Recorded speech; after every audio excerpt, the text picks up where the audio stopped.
NCERT फिर विवादों के घेरे में है। कक्षा 8 की इतिहास किताब पर एक नया विवाद शुरू हो गया। पुस्तक को लेकर सोशल मीडिया में विवाद शुरू हुआ है। जातियों के संदर्भ वाली व्याख्या पर आपत्ति जताई गई है। किताब के एक हिस्से को लेकर नाराजगी है।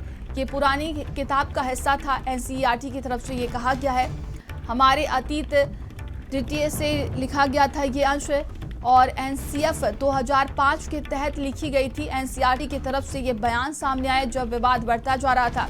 अब वर्तमान पाठ्यक्रम में शामिल नहीं है। एनसीईआरटी का कहना है कि नई किताबें तैयार हैं और एनईपी 2020 के अनुसार बदला है पाठ्यक्रम। तो जातियों के संदर्भ में ये व्याख्या दी गई थी और इसी को लेकर देखिए विवाद शुरू हुआ।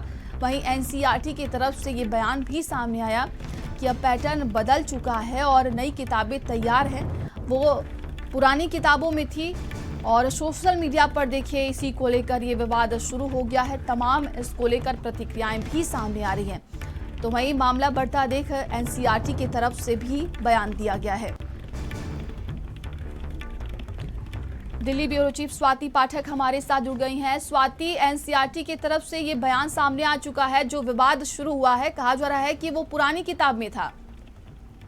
जी बिल्कुल, देखिए इससे पहले भी आपने देखा है कि एनसीईआरटी द्वारा जो है वो किस तरह से माफी मांगी गई थी। सुप्रीम कोर्ट में पूरा मामला गया था, उसके बाद किस तरह से एनसीईआरटी द्वारा माफी मांगा गया था।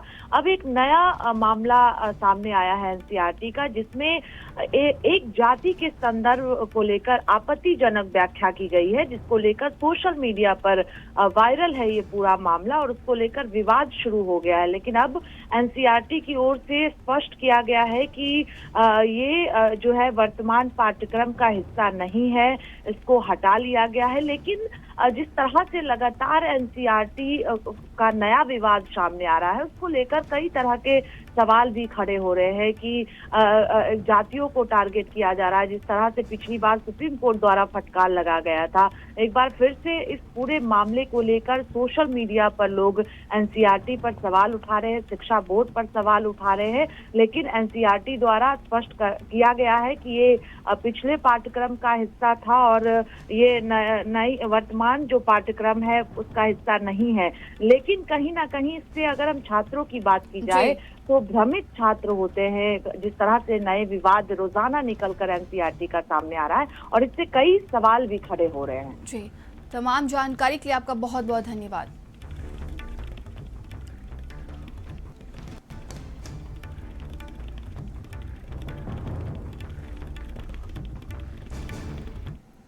और अब खबर